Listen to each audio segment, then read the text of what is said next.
Hey everyone, welcome to Tent Talk, the Farmers Market podcast. This podcast is all about farmers markets. Whether you're a farmers market manager or a small farmer, food maker, or artisan selling at farmers markets, you have found just the right podcast. I'm Kat Fields-White. And I'm Bridget Myers. We're longtime farmers market managers, educators, and consultants.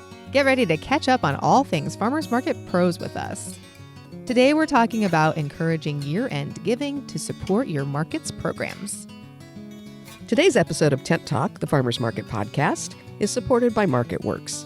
Escape the generic spreadsheets and consolidate your market applications, space reservations, invoicing, and reports into one convenient program.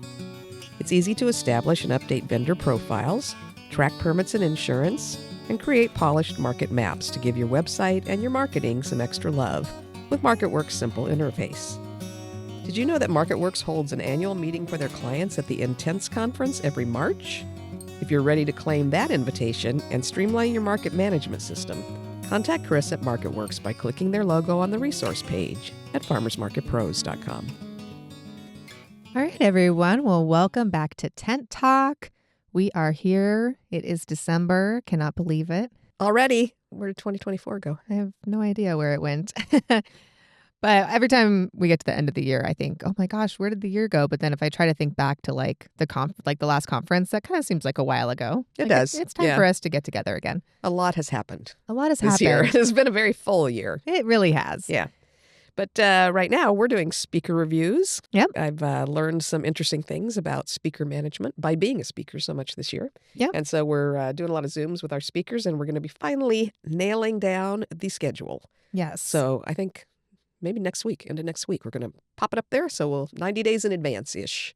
Love that. Yeah. I think that's helpful because then folks can see, kind of get ready for the topics that we're going to cover, think about what they want to learn, questions, kind of share the schedule with other market managers or vendors that they know and say, hey, look at what's happening at the conference and kind of spread the word. So the schedule is really helpful. Yeah, and we have a really robust track, a one-day track for farmers and vendors this year. Mm-hmm. So we really want to get it out there so that their market managers can encourage farmers and vendors to attend and let them know what's available for them. Yep. I think they'll get a lot out of that.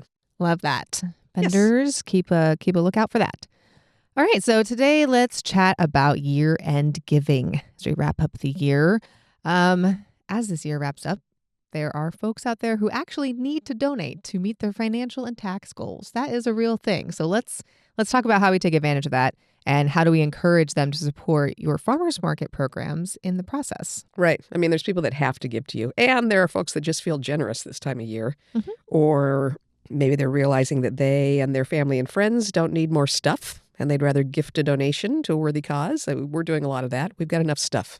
Exactly. Right. Yeah, we're good experience or support gift givers. Yeah, so Yep. that's a nice thing. Yeah. So, I mean, part of encouraging people to give to support your programs is educating donors so that they understand that the work that you do is a gift to them. Yeah. Letting people understand that farmers markets don't just happen. A Yeah. lot of people still don't realize that After all this time. after all this time. And that things like Market Match and Kids Club, I mean, those require resources. And those make their markets even more precious to them. Yeah, once exactly. they understand that. Exactly. I think we talk a lot about educating vendors on how the market works and how helpful that is, but really educating your shoppers on how the market works. You don't have to explain every intricate detail, but just saying, hey, see all the staff that's here?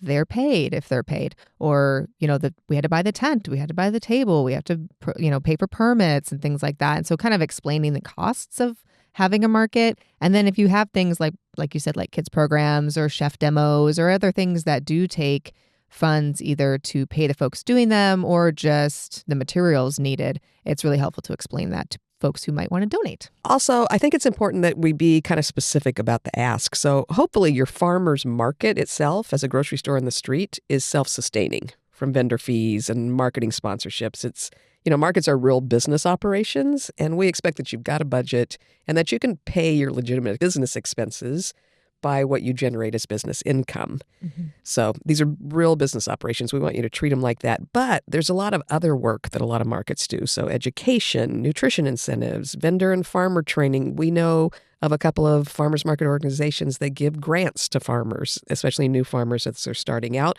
those typically need financial support. You can't expect vendor fees to support all that. Exactly. If you want to go kind of above and beyond the costs it takes to operate the market and do these extra programs or incentives or support for farmers and vendors, then you need that extra funding. Right. And that's reasonable. And I think it's a reasonable ask. And I think people are more willing to give if they understand that that's why you're asking. We observed earlier this year an organization that really implied that their very large market wasn't functional. The way they were going about asking for donations was this threat that the market would close if people didn't donate. And I think I know that for some of the vendors who talked to us about it, and for shoppers that we saw on social media commenting and things, that was very confusing for them. Like clearly this market was a big economic enterprise contributing to the community's kind of economic engine. Why would it be closing? But what they really needed the money for is that they do a lot of outreach to food insecure neighborhoods, and they do a lot of match programs with EBT and SNAP, and they do a lot of education primarily in the kids space. And so that's really what they needed the money for. But I think they weren't careful enough about articulating that in their appeal. And then some news agencies picked it up.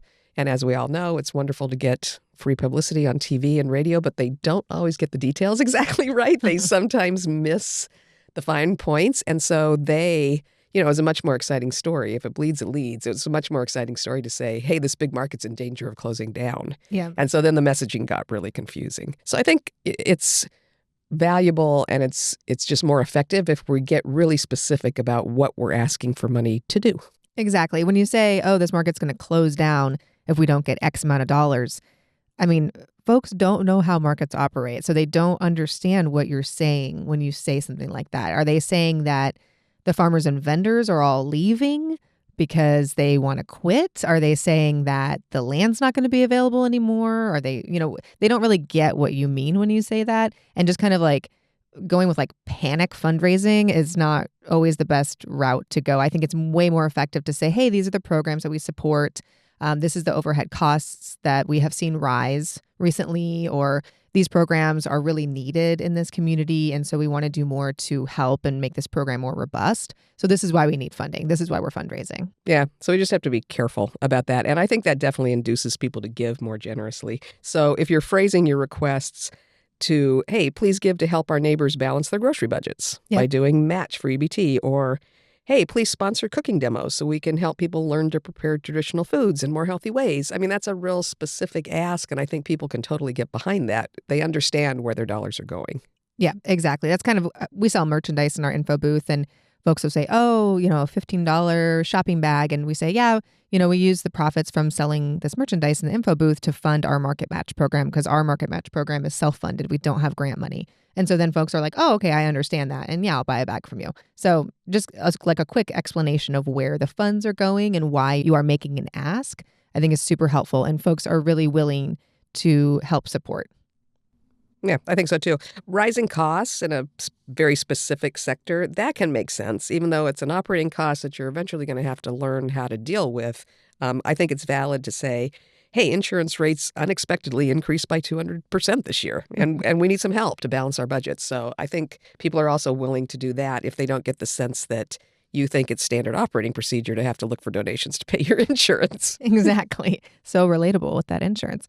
And then also a lot of farmers markets are a 501c3 nonprofit entity, or they're partnered up with a nonprofit. And you can definitely position this as an opportunity to save on taxes. I know my kids' school always does this at the end of the year. Like, hey, you can write off this donation. And so folks that want to make a personal donation, or businesses that are looking to lend support in a donation for your business that's also a tax write-off, that's really helpful to point that out to them. Yeah, and this is a perfect time of year to do that. Remember, though, even if you're not a nonprofit, you can still accept donations. I mean, look at Kickstarter, look at GoFundMe, look at folks who toss dollars into a musician's hat. I mean, there's a lot of people that donate without the goal of achieving a tax deductible donation. Yeah. It's not about taxes. It's that they want to give to the things that they believe in. So especially if they think it makes sense that you need help for a specific project, it doesn't have to be tax deductible. You just want to be clear in any written materials that a donation is or is not deductible. Yeah, exactly. And maybe you could say, if you make a donation, you'll get a sticker, or you'll get a keychain, or, a little pin that says, I support my local farmers market, something really cheap to just kind of help people feel like they're being folded into the community even more. And they are really helping and they're really a part of this farmers market magic. Yeah, that's a wonderful idea, too, because if they're wearing that pin or that sticker around, maybe somebody else will say, hey, what does that mean? What do you mean you support your local farmers market? And there you go. You got an ambassador out there helping you collect donations. Exactly. This could be a marketing tool and you could bring in those extra bucks. So win-win for everybody. And it makes the person who donated feel really good, makes them feel special. I know when I donate to things, I like to feel special and I like to feel recognized that I made a donation. It's not all about that, but it is really helpful and it makes me want to donate again next time. Yeah, absolutely. Yep. You can do well and still feel good. That's right. So how do you get the word out there? Social media. Yep. We're all doing that every day of every week. For better or for worse. And it's fine to make your donation appeals just as funny as some of your marketing reels, I can just imagine what Caitlin could do with a donation appeal. I think she'd go to town on it, and that kind of thing is memorable. Yep. You can also make it touching. Reels and carousels are your friend. That's right. You could, hug a farmer, donate to the farmer's market kind of thing. So make it personable, make it, try to say something personal about your market, your specific market. Are you in a really rural area? Do people have to kind of drive far to get to your market? Do you want to say something about that? Do you want to say, hey, the folks come out here, they make an effort to come to the market. We appreciate that. This is what we need the donation for. Kind of say something specific to your market and what is the theme and what is the vibe at your market. Say something so it doesn't seem like you're just kind of copying another donation request that everyone's getting thrown at them from every angle at this time of year. Yeah, I think that's really smart. Email newsletters, they're perfect for this. I mean, those are going straight to people that are already used to and apparently like hearing from you every week. Yeah. I mean, they keep getting those newsletters, so that's a perfect place to do it. Having flyers at the market or A-frames with QR codes, and I'm going to say QR codes and websites on them. QR codes are pretty ubiquitous now. Everybody has them, but remember that there's folks out there that are not comfortable accessing them. Either they don't have the technology or they just, don't get it. I have friends that just don't get it. So there's some people that don't want to scan random QR codes with their phones. Exactly. Just 'cause they're scam wary and things like that. So just tell them specifically where to go on their own in their browser to find this information. Right. I would say this is not the time for a GoFundMe. That's not how you want to put this out. GoFundMes are for emergencies. There's actually people out there doing them for serious medical things and memorials and all that. Let's not compete with them. Let's skip that one. But the other thing you can do is like an actual personal email or phone call to established donors, especially those folks that have the capability to give big amounts. Reach out to them one-on-one. If you know somebody that knows somebody like that, ask for that kind of warm introduction on an email or a call and take it from there. Yeah, exactly. You can reach out and ask too. I mean, just kind of a general, hey, we're doing a donation or a fundraising campaign right now is wonderful. But then also calling someone specifically and saying, hey, we really appreciate your support in the past, or you've supported like businesses. Would you consider supporting the farmers market? Yeah, right. Yeah. Trade lists of introductions with another kind of related, the folks at your local food bank, those kind of folks very likely would contribute to something that's helping food insecurity in the neighborhood, and vice versa. People that donate to you may want to donate to that food bank. So it's a good time to kind of trade leads. Yeah, a little hands-in-hand action. On social media, be sure to include a link to donate. And speaking of links in general, make this really easy. Have a button on your website or link to, set up an account with a service like GiveButter that processes donations, especially for nonprofits.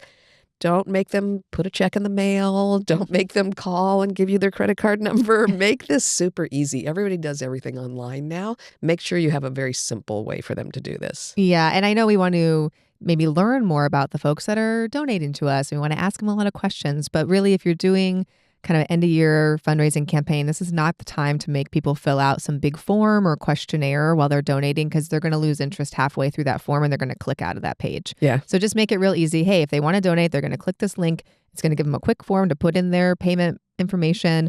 Donation gets processed. Usually you can tailor some kind of receipt or follow-up email with a thank you. It can have more information there. It can have a survey link that's optional if they want to include more information about themselves and why they're donating and all of those things. But make sure you get that money first. Yeah, absolutely. Make it simple. Make it simple and easy. In fact, a lot of people don't carry a lot of cash nowadays, but I have seen markets, the Reading Terminal Market, the Pike Place Market. There's some other markets around where Like there's a big pig with a slot in its back and you can just dump your change in there from transactions and things.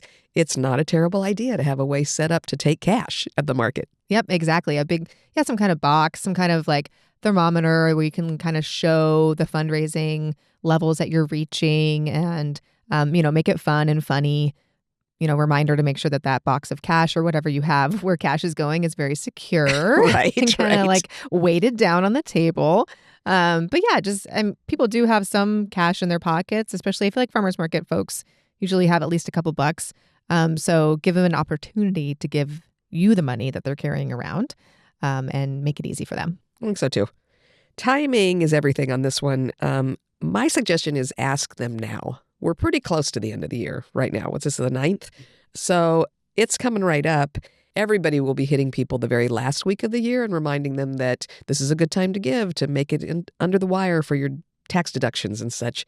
Ask them now. Don't wait until then and fight them on that last week of the year, because Giving Tuesday last week, I got personally 112 emails. And I got to tell you, after the first 20, I kind of tuned out. There's only so many requests that you can deal with in a day. Let's not all do it on the same day. Let's start now and start spreading out those asks. We've got just a few weeks left in the year. Let people do it. Encourage them to give now. Say, we're asking now. You want to do it before the end of the year, but hey, why not take the pressure off yourself? Take one thing off of your list for that last week of a year and relax, because you can just give now. Get it out of the way. Get it off your list. Just go ahead. Don't worry about it. Just give it to us now. Yeah, just pick a random day. Just kind of post it out there. Some of these campaigns, you want to take a long time to prep and get organized. But really, if you haven't thought of it until right now and you have a way to quickly take donations, just get it out there and just give folks a chance to donate to you. If they come to your market every week, if they are feeling a connection with your vendors and your farmers and they like you and they like the market, just showing them a quick link to make a donation you'd be surprised how easy it is just to say, hey, do you want to donate? Pop it in your email newsletter, pop it on your social, have a sign at your info booth.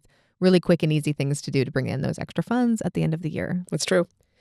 I think we want to talk for a minute, too, about the fact that asking for help or asking for support is a nice thing to do to the person you're asking as well. Mm-hmm. We used to work with Gil Gillenwater from Guardian Warriors, and he used to say that giving, either financially or volunteering, gave him more than it gave the recipients, because he and other donors got new perspectives. They got realizations that they had so much more that they needed, and that giving a little bit could so easily make like a big difference in somebody else's life. And he said that knowledge that he gained through that whole process he ran, I think he still runs a big nonprofit, he said was amazing. That was really a gift to him, not a gift to the people that he was volunteering to help. And nowadays, I think people are really frustrated about not being able to control a lot of how their money is spent, whether it's tax money or fees or, things that we just have to pay one way or another. So you can give people a feeling of agency and let them feel like they can really have a choice in how their community develops by allowing them to make donations. Yep, they can feel like they are making a change and they are giving, a gift to the market and supporting the market, which is something that they like, so that they are doing something that they enjoy, and they can keep enjoying that because the market can stay in business and can keep offering these programs to folks because of them. Yeah. Yep. Absolutely. So don't be afraid to ask for donations. You're doing people a favor by giving them the opportunity to say yes if they want to. Also, don't expect that everyone will say yes, and don't take it personally. There's lots of asks. There's lots of worthy causes. We don't actually know people's financial situation. You don't know if they've actually got it to spare right now, but give them the opportunity to make that choice for themselves. Don't not ask. And don't assume that they can't. If you have folks in your community, even if your market is in an area where there's a lot of financial insecurity and you have a lot of programs to help the people in that community, I'd say don't be afraid to ask those folks as well. They want to feel like they're a part of making a difference and they're a part of building something that they enjoy.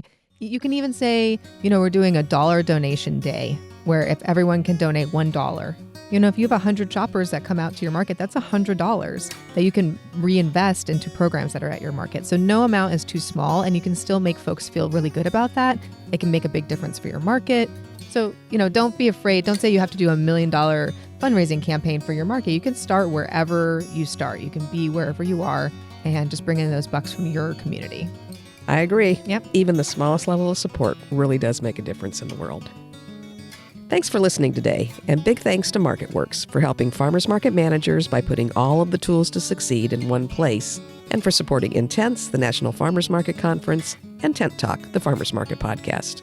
Find more information and sign up now by clicking the MarketWorks logo on the resource page at farmersmarketpros.com. Please leave us a review on your podcast app or wherever you listen to Tent Talk. Let us and others know how you're enjoying the podcast. Be sure to subscribe so you don't miss the next episode of Tent Talk. Connect with fellow farmers market folks in our private Facebook group, the Farmers Market Pros Community, and follow us on Instagram at Farmers Market Pros. Find online education and other resources at farmersmarketpros.com. Tent Talk is brought to you by Farmers Market Pros, where passion meets profit. Tent Talk is hosted by Kat Fields White and Bridget Myers and produced by Leandra Hayes, with original music by David Mead. Tune in next week for another great episode.